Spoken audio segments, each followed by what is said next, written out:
Começa agora. AEDAS no ar. Não aceitamos outra assessoria. Escolhemos AEDAS. Não aceitamos outra assessoria. Escolhemos AEDAS. É hora de se informar sobre a reparação dos danos causados pelo rompimento da barragem da Vale em Brumadinho. Eu sou Lucas Jerônimo e este é um programa da Associação Estadual de Defesa Ambiental e Social de Minas Gerais, AEDAS, Assessoria Técnica Independente dos atingidos e atingidas nas regiões 1 e 2 da Bacia do Rio Paraupeba e Represa de Três Marias. Por aqui fazemos memória das 272 pessoas que perderam suas vidas naquele dia 25 de janeiro de 2019 e renovamos o nosso desejo por justiça e reparação integral. No programa de hoje, a gente fala da Carta das Comissões de Atingidos e Atingidas que solicita a revisão dos recursos destinados às regiões 1 e 2. Você vai ouvir também: barragem da Emicon entra em nível 2 de emergência em Brumadinho e moradores são evacuados. E mais, Ministério Público de Minas Gerais apresenta parecer favorável ao novo auxílio emergencial na Bacia do Paraupeba. Você está ouvindo AEDAS no ar. No último dia 24 de julho, as comissões das comunidades atingidas das regiões 1 e 2 protocolaram uma carta junto ao juiz da 2ª Vara de Fazenda Pública e Autarquias da comarca de Belo Horizonte, Murilo Silvio de Abreu. A carta é intitulada como Pedido de Justiça e Revisão da Proposta de Complementação do Recurso de Assessoramento do Anexo 1.1. A carta pede por justiça dentro do processo de reparação e solicita a revisão dos valores destinados às regiões 1 e 2 para assessoramento das atividades relacionadas ao anexo 1.1. No dia 18 de julho, as instituições de justiça protocolaram um requerimento solicitando a homologação dos termos aditivos celebrados com as assessorias técnicas independentes das regiões 3, 4 e 5, desconsiderando as alegações sobre inconsistências do estudo que orientou a decisão sobre a complementação do valor destinado às regiões 1 e 2. Em resposta, as comissões relembram na carta que a reparação integral deve garantir a participação informada, ativa e permanente das pessoas atingidas, e que essa decisão não respeita essa lógica. Logo após, no dia 25 de julho, o juiz Murilo decidiu então não homologar os termos aditivos apresentados pelas IJs. No despacho, o juiz avaliou que faltam documentos técnicos, dados objetivos e explicações importantes para justificar a distribuição dos recursos apresentada e subsidiar a homologação dos termos. O juiz também solicita que as instituições de justiça e a CANF se manifestem sobre as razões para a mudança do critério de alocação de recursos apresentado no termo de compromisso atual. Nas últimas semanas, a AEDAS também vem dialogando com os atores da reparação para mostrar que o valor apresentado pelas instituições de justiça para o trabalho da assessoria técnica independente nas regiões 1 e 2 para a execução do anexo 1.1 não consegue garantir a participação das pessoas atingidas. A falta de transparência e consistência técnica no estudo feito pela Coordenação Metodológica e Finalística, a CANF, apresenta um corte de 61% dos valores destinados às regiões 1 e 2. O estudo trata da recomposição de recursos para assessorias técnicas independentes do Paraupeba e baseou a decisão das instituições de justiça sobre os recursos a serem utilizados na execução do anexo 1.1. O corte foi criticado pelas pessoas atingidas e pela AEDAS, que identificou erros graves no estudo, condicionando as regiões 1 e 2 a terem uma participação precária no anexo 1.1, visto que os valores da R1 e R2 representam menos de 30% somados do total. É importante destacar que essas regiões, assessoradas pela AEDAS, possuem um número significativamente maior de pessoas atingidas, além de maior severidade dos danos, representando mais de 60% do público cadastrado no Programa de Transferência de Renda, o PTR. Nessas regiões estão mais de 40 comunidades tradicionais, abrange familiares de vítimas fatais e residentes na Zona Quente, epicentro do desastre-crime, e ainda a região 1 tem exclusividade no anexo 1.4, os projetos de fortalecimento dos serviços públicos para Brumadinho. No ato, ocorrido no dia 11 de julho, as comunidades atingidas reuniram com o promotor Leonardo Castro Maia e realizaram nova manifestação em defesa do anexo 1.1, na sede do Ministério Público de Minas Gerais. Shirlene Gerdiquem, da comunidade Aranha, em Brumadinho, comentou sobre a insatisfação e pouca perspectiva de apoio. Trouxemos algumas questões, sobretudo a divisão dos recursos, que as ATIs vão ter para nos auxiliar na execução do anexo 1.1. A gente da região 1 e 2 falou para o doutor Leonardo da insatisfação de como essa divisão houve, desse trabalho que a CANF fez e da falta de transparência também, e da desproporcionalidade na divisão desses recursos. Ficamos de voltar para uma outra reunião, mas o que foi também falado pelo doutor Leonardo, que foi a questão que a gente pediu, o maior auxílio na execução do anexo 1.1. E a impressão que eu tive foi que a gente vai ter que fazer sozinho. Se houver êxito, a responsabilidade vai ser nossa, dos atingidos, e se houver acerto também. Eu achei que eles estão se isentando muito de ajuda, entendeu? Então, eu senti que ele realmente colocou o problema na nossa mão. A Sueli Barbosa, da comunidade Pires, em Brumadinho, na região 1, também fala da importância da ATI para as pessoas atingidas. A falta da ATI na nossa comunidade é uma perca muito grande, porque tudo que a gente tem que resolver em questão de justiça, em questão de acompanhamento, de reuniões, a ATI está presente com a gente. Acompanhar a gente nas audiências, nas reuniões com a Vale, tudo isso, a ATI é muito importante acompanhar as comunidades. Então, a falta delas vai nos prejudicar no nosso processo de reparação. Edalgisa Martins, atingida de Igarapé, também da região 2, falou sobre os marcadores sociais da diferença e o anexo 1.1 dentro das comunidades. No anexo 1.1 tem que ser considerado a diversidade das regiões 1 e 2, porque aqui nós temos PCtramas, temos indígenas, temos parentes de vítimas fatais e chegou muitas doenças. E precisamos de uma assessoria que conhece a região. Já escolhemos a AEDAS. Gente, na prática, a decisão do juiz representa um passo importante no reconhecimento da cobrança feita pelas regiões 1 e 2.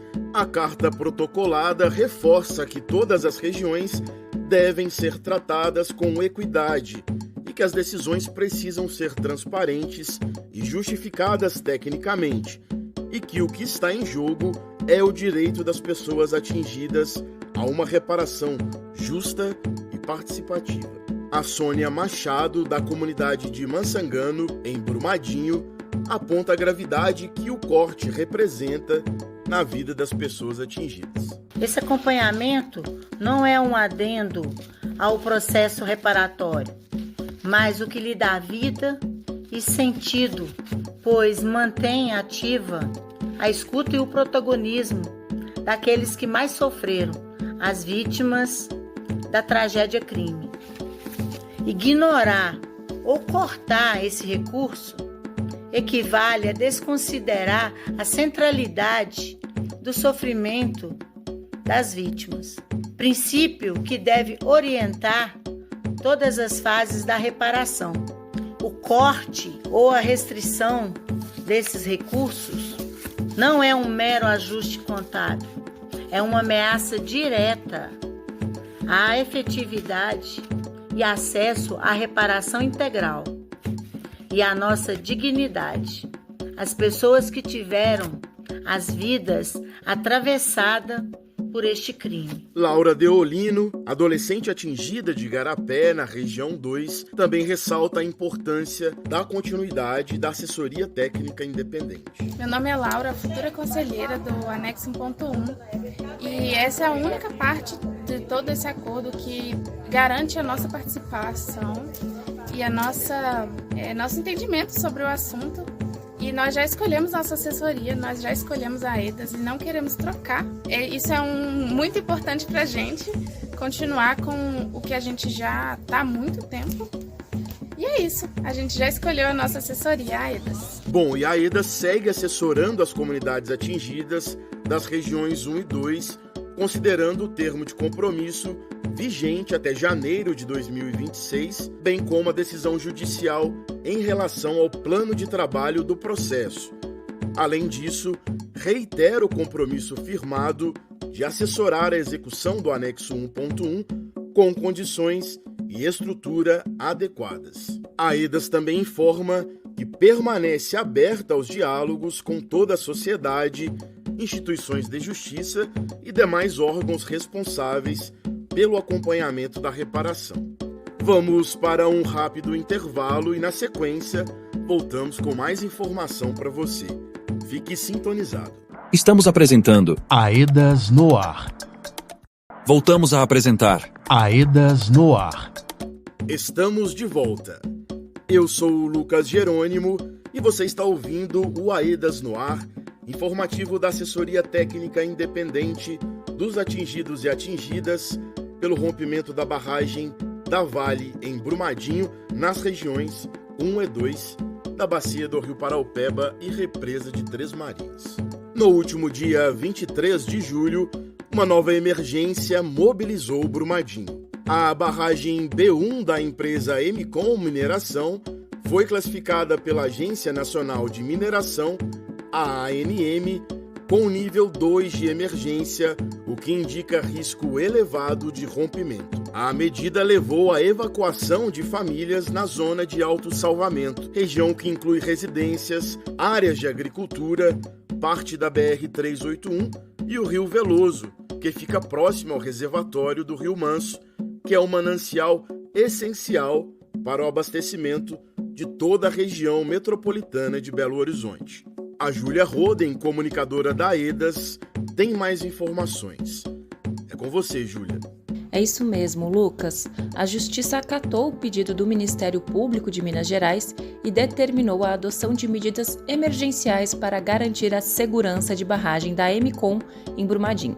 E por estar inserida em uma região de grande relevância hídrica e ambiental, o risco de rompimento preocupa ainda mais, sobretudo as famílias que vivem dentro da zona de autossalvamento. Não é mesmo, Júlia? Exatamente, Lucas. Além disso, a falta de informações sobre os riscos e os mecanismos de proteção aprofundam os danos psicológicos e sociais da população. A nova ameaça reacende temores e revitimiza a população atingida de Brumadinho, que ainda luta pela reparação dos danos do rompimento da barragem de responsabilidade da Vale em 2019, no desastre sociotecnológico que vitimou 272 joias. E tem mais.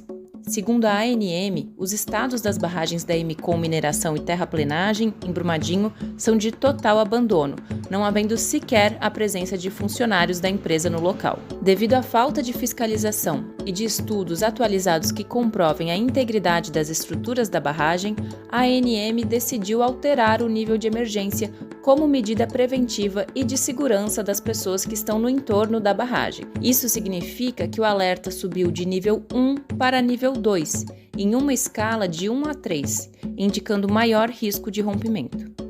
A medida foi tomada como prevenção para garantir a segurança da população residente nessa zona de autossalvamento. A ANM aponta também a ausência de sistemas automatizados de alerta, como o de vídeo monitoramento, e a não apresentação da declaração de conformidade e operacionalidade do plano de ação de emergência para barragens de mineração, certo? Isso mesmo. Porém, apesar do alerta, a agência informou que não há risco iminente de rompimento.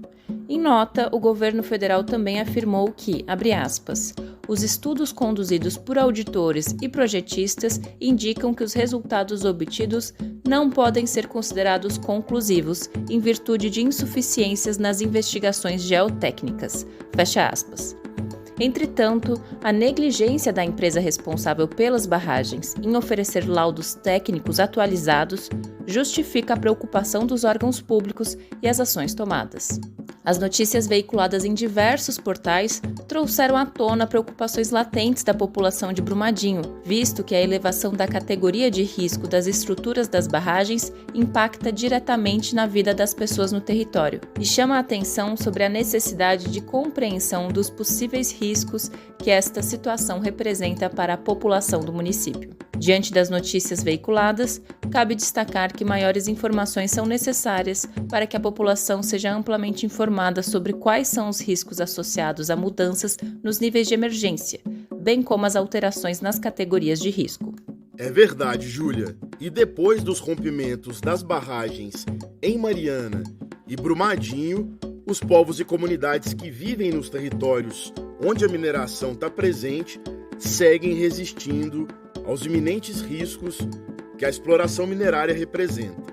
Desta maneira, a gente salienta a importância de intensificação dos processos de fiscalização, das políticas de monitoramento e outras ações necessárias para que a segurança nesses territórios seja garantida. Além disso, é importante chamarmos a atenção para o princípio da não repetição dos crimes ambientais como uma dimensão da reparação integral, no sentido de garantir que as populações atingidas que passaram por violações de direitos nos processos de rompimento não voltem a vivenciar novos danos, agravamentos de danos já existentes, revitimização e novas violações de direitos.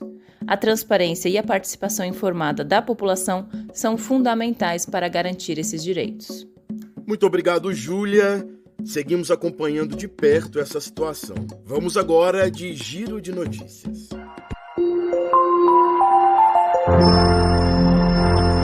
Giro de Notícias. Ministério Público de Minas Gerais apresenta parecer favorável ao novo auxílio emergencial. Mais informações com o repórter Douglas Kessen. O parecer apresentado pelo MPMG, na função de fiscal da lei, foi favorável ao pedido das pessoas atingidas do pagamento de um novo auxílio emergencial pela poluidora pagadora Vale, por não terem sido reestabelecidas as condições anteriores ao rompimento, nem tampouco concretizada a reparação integral dos danos causados pelo rompimento da barragem da Vale em Brumadinho. De acordo com o Procurador de Justiça, abre aspas, a implementação do auxílio emergencial, com base nos parâmetros estabelecidos pela Política Nacional de Assistência Básica, a PNAB, por representar resposta mais eficaz e protetiva diante da realidade enfrentada pelas vítimas. Fecha aspas. O procurador afirmou ainda que a redução dos valores pagos pelo Programa de Transferência de Renda, o PTR, agrava demais a situação das pessoas atingidas, especialmente num cenário que não se tem perspectivas próximas de efetivação dos programas de recuperação socioeconômica e socioambiental da Bacia do Paraopeba, bem como do processo de liquidação coletiva de danos individuais. Obrigado, Douglas. Muito bom o parecer favorável do Ministério Público. O auxílio financeiro é direito das pessoas atingidas por barragens e contribui no dia a dia das famílias, nas contas de casa, nos remédios. Nós vamos continuar acompanhando e trazendo as atualizações aqui no nosso programa. E por hoje é só. Agradecemos a você que nos acompanhou até aqui em mais uma edição do Aedas no Ar. Vamos encerrando o nosso programa de hoje. Um abraço, uma ótima semana a todos e todas e até a próxima. Este programa é produzido com recursos provenientes do Acordo de Reparação. Honramos a memória das 272 joias ceifadas no rompimento da barragem da Vale, em Brumadinho. Esta edição teve produção de Isis Oliveira e Valmir Macedo. A edição de áudio é de Douglas Kessen e a locução é de Lucas Jerônimo. O design gráfico do programa no YouTube e nas redes sociais é de Aleph Rodrigues. A coordenação da equipe de comunicação é de Elaine Bezerra, sob a gerência de Diva Braga, gerente-geral de participação informada do projeto Aedas para a UPEBA.